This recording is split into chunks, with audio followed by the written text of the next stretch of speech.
सुबह का वक्त है। कबीर घने जंगलों से गाना गुनगुनाते हुए जा रहा होता है। तभी उसे सोने का हंस दिखाई पड़ता है।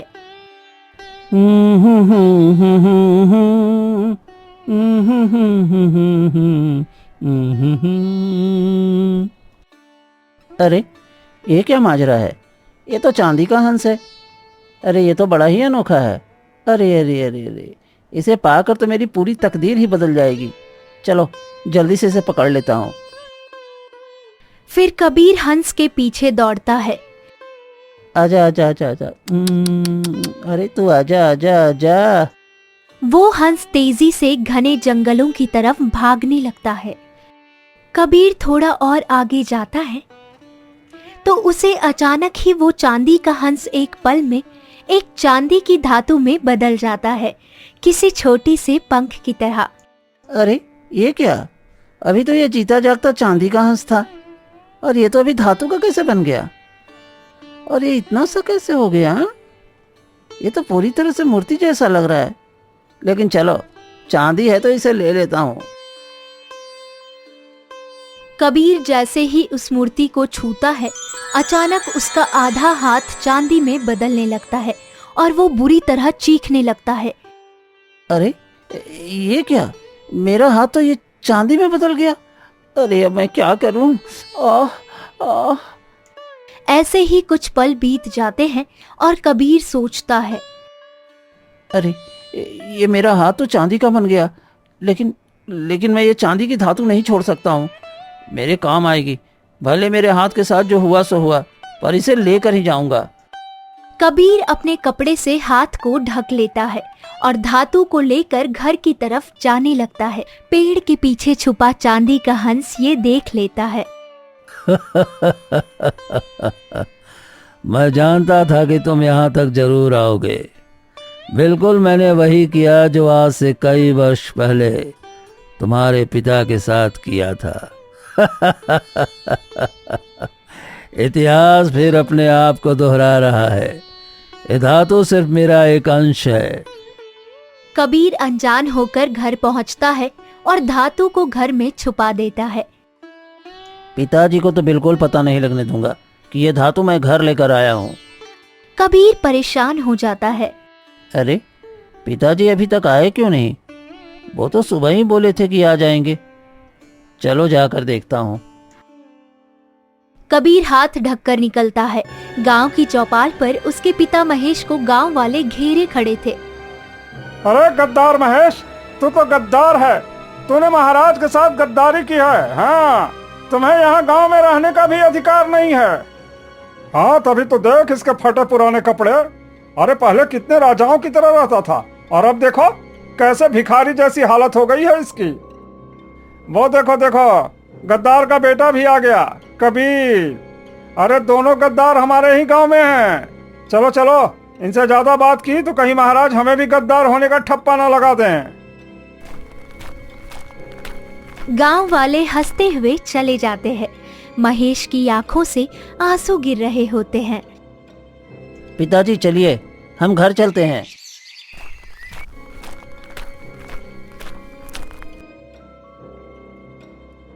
महेश उदास होकर घर आ जाता है। पिताजी बस बहुत हो गया। मैं हर दिन ये ताने सुनते सुनते थक गया हूँ। मुझे कोई कुछ कहता है तो मुझे उतना बुरा नहीं लगता, लेकिन आपको भी सब लोग ऐसे ही हीन भाव से क्यों देखते हैं? आखिर आपने ऐसा क्या राज किया है राजमहल के साथ कि सब हमसे इतना नफरत करते हैं? मुझे माफ कर दो बेटा, पर मैं तुम्हें ये सच नहीं बता सकता हूँ। महेश वहां से चला जाता है। नहीं, कुछ भी हो जाए, पर मुझे इस रहस्य का पता लगाना ही होगा। आखिर पिताजी इतना पान सह रहे हैं, पर सच क्यों नहीं बता रहे?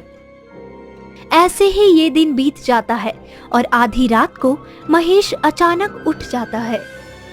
मुझे जाना होगा। मुझे वो चीज देखनी है। कहीं वो मेरे पास से गायब तो नहीं हो गई है।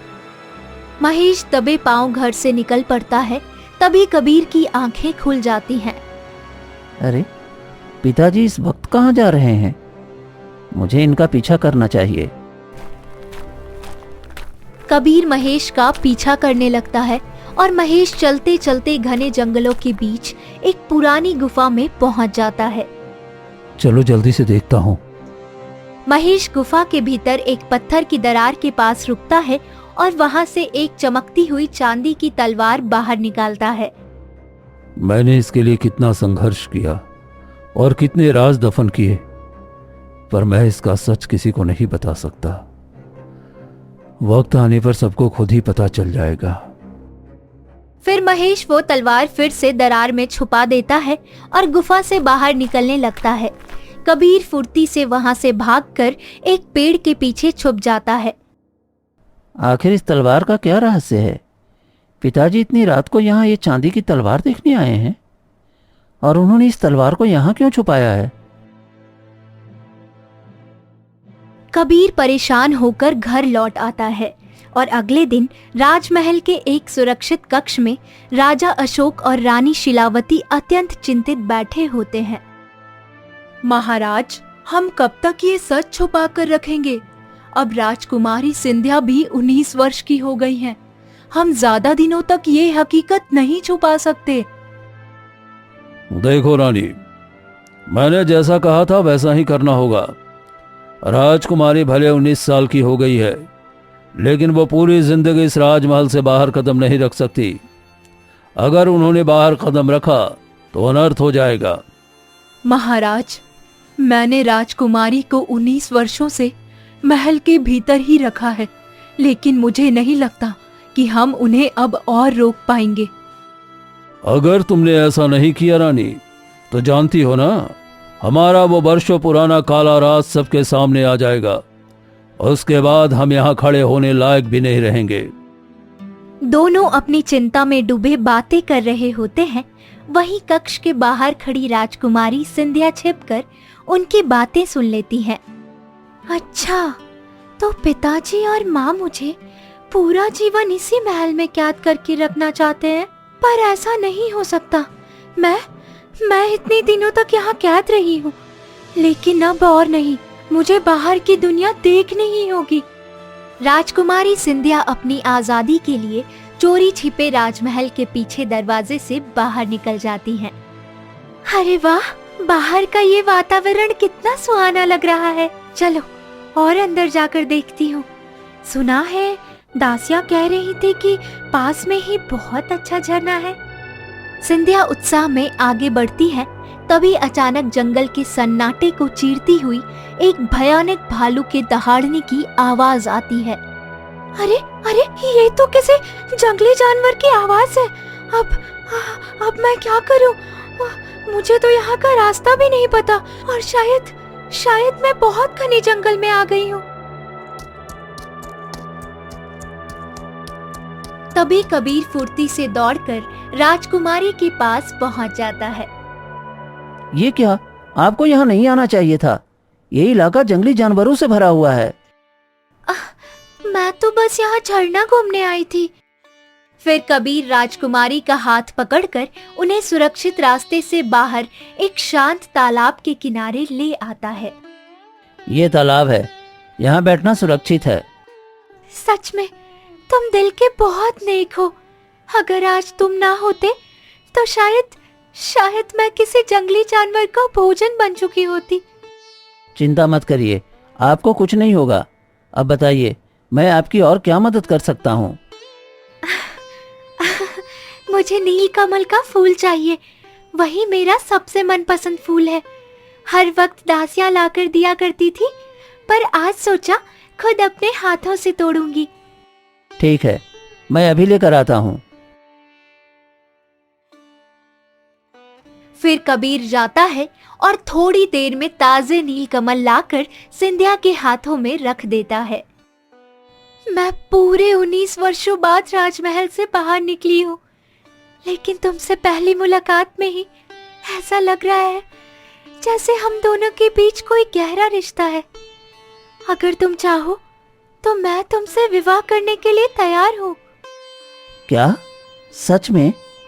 मैं तो एक मामूली लोहार हूँ, लेकिन राजकुमारी, अगर आप तैयार हैं तो मुझे भी ये मंजूर है। ठीक है, तो हम बहुत जल्दी ही विवाह करेंगे। अच्छा, अब मुझे चलना चाहिए। संध्या महल की ओर लौट जाती है और कबीर मुस्कुराते हुए अपने घर पहुंचता है। क्या हुआ कबीर, आज बहुत मुस्कुरा रहे हो? पिताजी, आज जंगल में राजकुमारी सिंधिया मुझे मिली। वे पहली नज़र में मुझसे प्रेम कर बैठी हैं और मुझसे विवाह करना चाहती हैं। मैं भी उनसे विवाह करना चाहता हूँ। तुम ये कैसी बातें कर रहे हो? नहीं, मैंने तुम्हें कितनी बार कहा है कि तुम राजमहल की तरफ नहीं जाओगे और ना ही तुम राजकुमारी से विवाह करोगे। पर क्यों पिताजी? महाराज आपको गद्दार क्यों कहते हैं? आपने वो चांदी की तलवार उस गुफा की दरार में क्यों छुपा रखी है? और आप मुझे राजकुमारी से विवाह करने के लिए भी मना कर रहे हैं। अच्छा ठीक है, अगर तुम्हें सारे सवालों का जवाब ही चाहिए तो तुम्हें यहाँ से उस तलवार के पास जाना होगा। जैसे ही तुम उस तलवार को अपने हाथों में लोगे, तुम्हें सारा सच दिख जाएगा, तुम्हें सारा सच दिख जाएगा। फिर कबीर वहां से निकल पड़ता है और घने जंगलों को पार करता हुआ उसी गुफा में पहुंच जाता है। जैसे ही वो चांदी की तलवार को हाथ लगाता है, तभी आंखों के सामने पुराना मंदिर घूमने लगता है।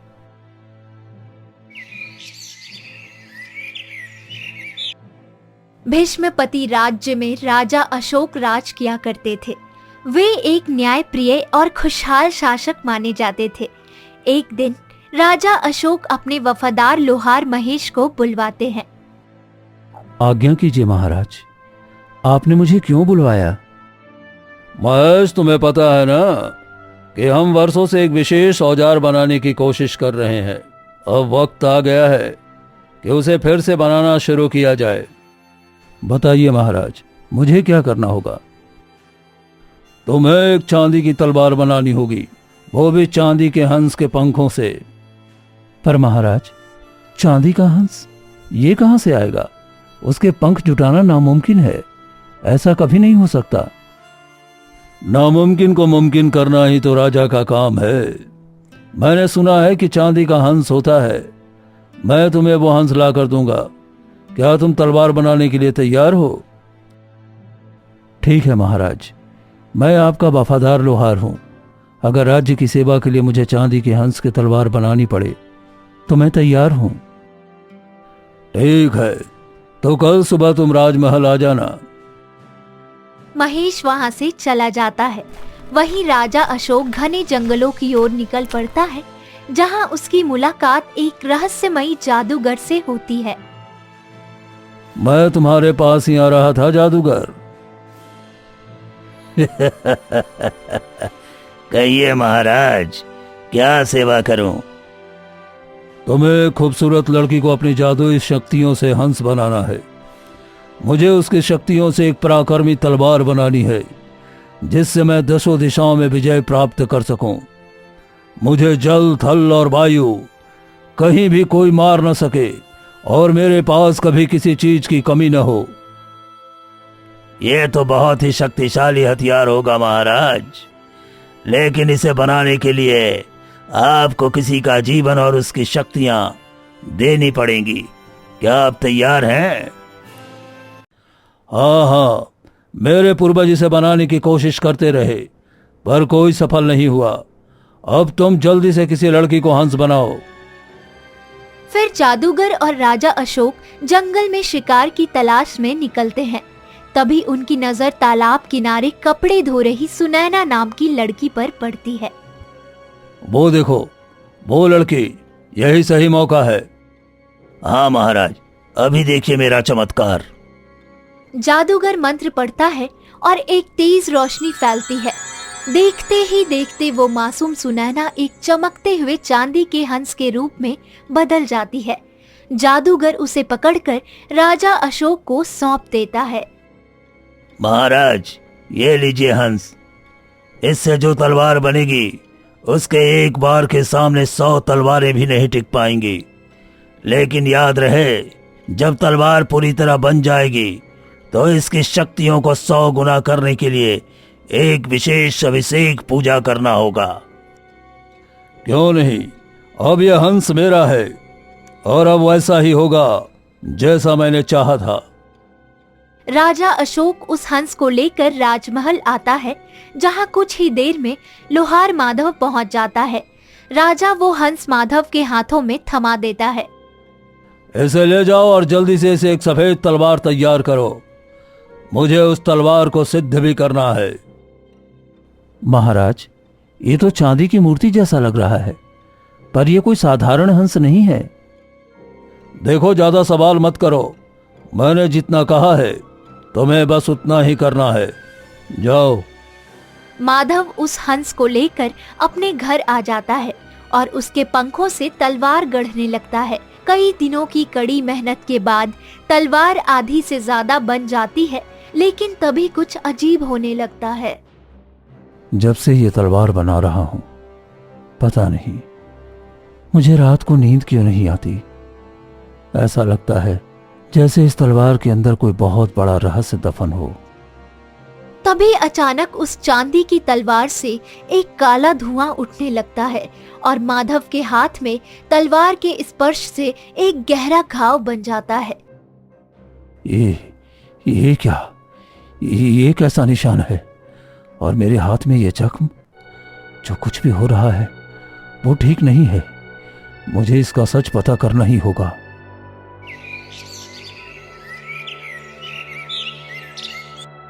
माधव वो अधूरी तलवार लेकर घने जंगलों की ओर भागता है।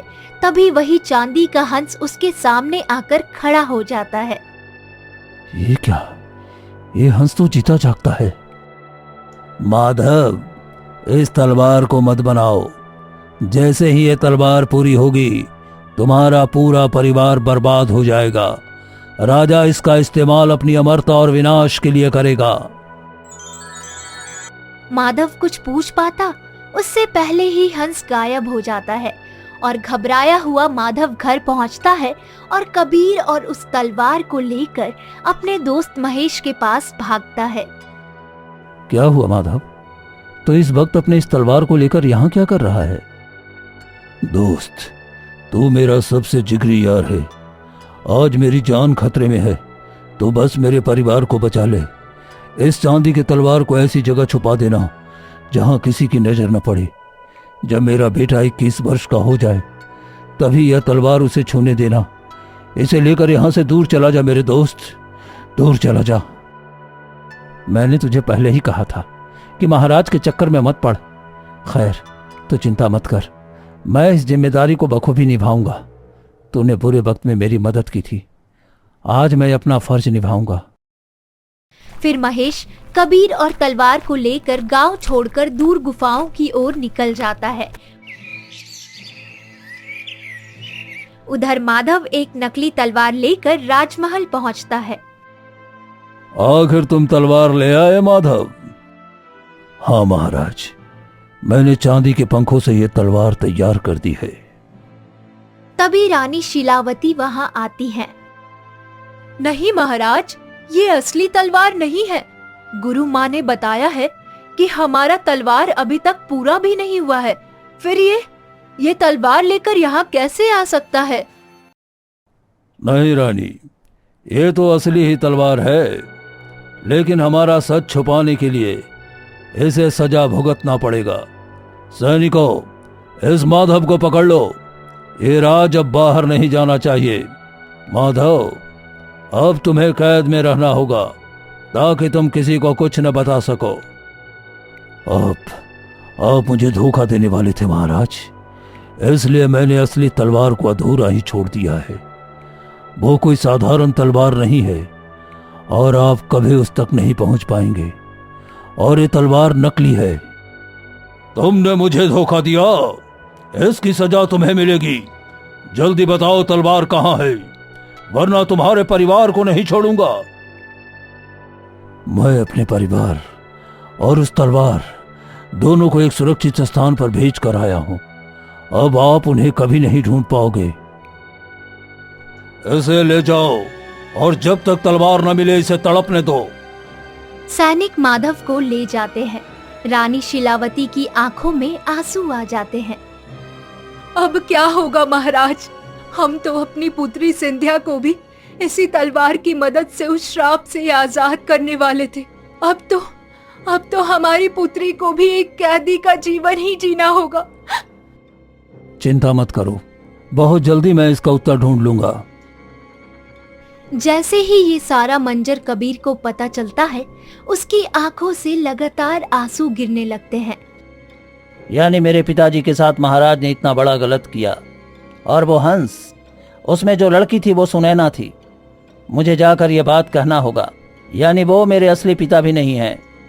कबीर वो तलवार लेकर वहां से वापस अपनी झोपड़ी में आ जाता है, जहां महेश बैठा रहता है। तुम्हें सारा सच पता चल गया बेटा? हाँ, आप मेरे पिता के दोस्त हो और आपने मुझे पिता की तरह पाला, लेकिन महाराज को कैसे पता चला कि आप उनके दोस्त हो? क्योंकि महाराज मुझे पहचान गए थे कि मैं माधव का दोस्त हूँ, इसलिए उन्होंने मेरे नाम से सारे गांव में ढिंढोरा पिटवा दिया और मुझे गद्दार कहा जाने लगा। कबीर, ये तलवार अभी अधूरी है और तुम्हें अब इस तलवार को पूरा करना है। इसे पूरा करने के लिए वही धातु वाले हंस के पंख लगेंगे जो पता नहीं कहाँ है।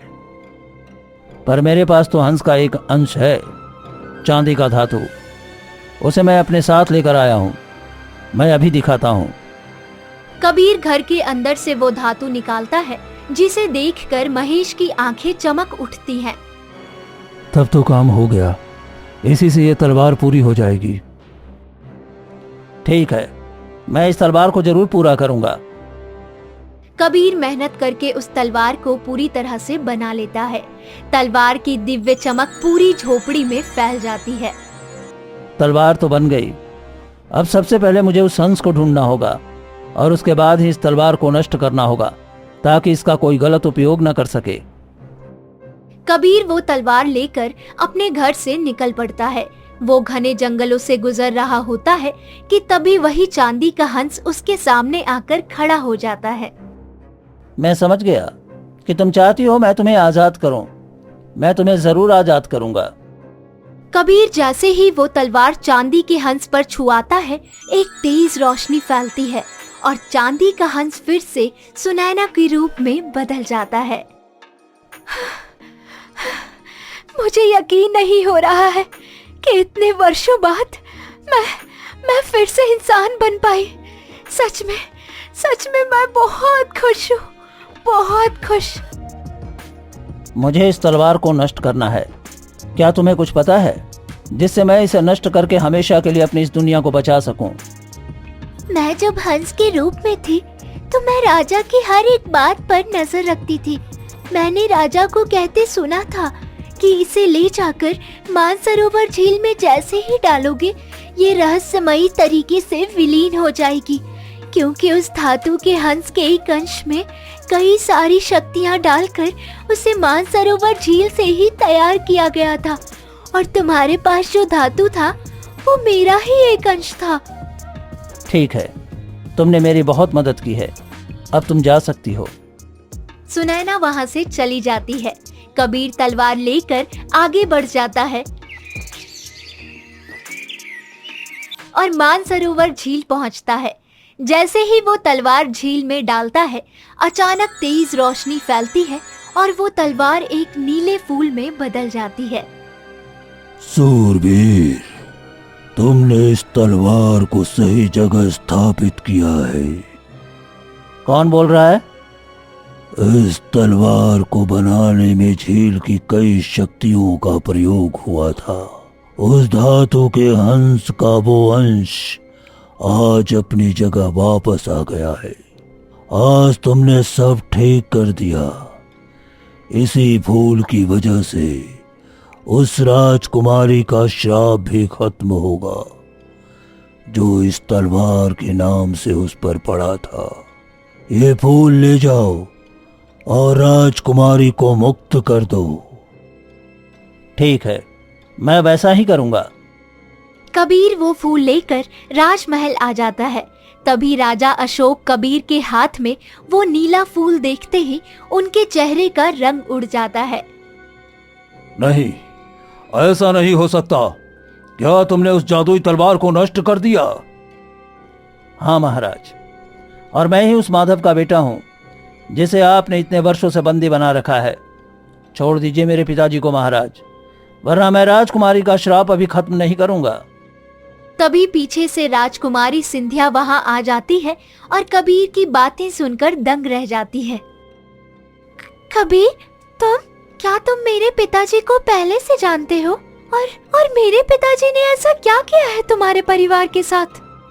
कबीर बिना डरे राजकुमारी सिंधिया को सारा सच बता देता है। मैंने कभी नहीं सोचा था पिताजी कि आप ऐसा करेंगे। मुझे आपसे नफरत है, नफरत। आप अभी इसी वक्त कबीर के पिता को आजाद कीजिए, वरना मैं आपसे सारे रिश्ते तोड़ दूंगी। फिर अपनी बेटी के प्राणों की दुहाई सुनकर राजा अशोक टूट जाता है। वो तुरंत सैनिकों को आदेश देता है और सैनिक माधव को लेकर वहां पहुंच जाते हैं। कबीर भागकर माधव के गले लग जाता है। तुम कौन हो बेटा, और मुझे यहाँ क्यों लाया गया है? पिताजी, मैं आपका बेटा कबीर हूँ। मैंने उस जादुई तलवार को पूरा करके उसे नष्ट कर दिया है। आज आपको आजाद देखकर मैं बहुत खुश हूँ। कबीर, मेरे लाल, मैंने तो कभी सोचा भी नहीं था कि मैं तुम्हें फिर से कभी देख पाऊंगा। मैं बहुत खुश हूँ बेटा, बहुत खुश। तभी कबीर वो जादुई नीला फूल राजकुमारी सिंधिया के ऊपर डाल देता है। अचानक एक तेज रोशनी फैलती है और सिंधिया के गले पर मौजूद वो काला शापित निशान हमेशा के लिए गायब हो जाता है। महाराज, मेरी बेटी, मेरी बच्ची का श्राप मिट गया।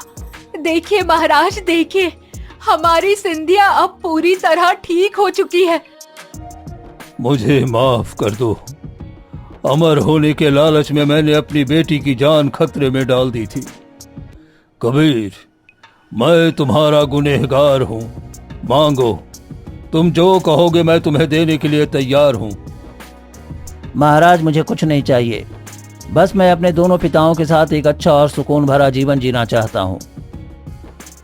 पिताजी, मैं कबीर से विवाह करना चाहती हूँ।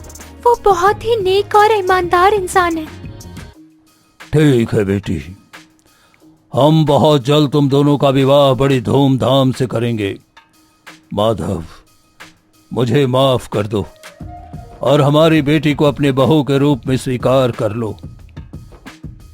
महाराज, आपने जो मेरे साथ किया वो मैं कभी भूल नहीं सकता हूँ, लेकिन दोनों बच्चों की खुशी के लिए हम पुराने सारे गिले शिकवे भूलकर इस नए रिश्ते की शुरुआत करते हैं।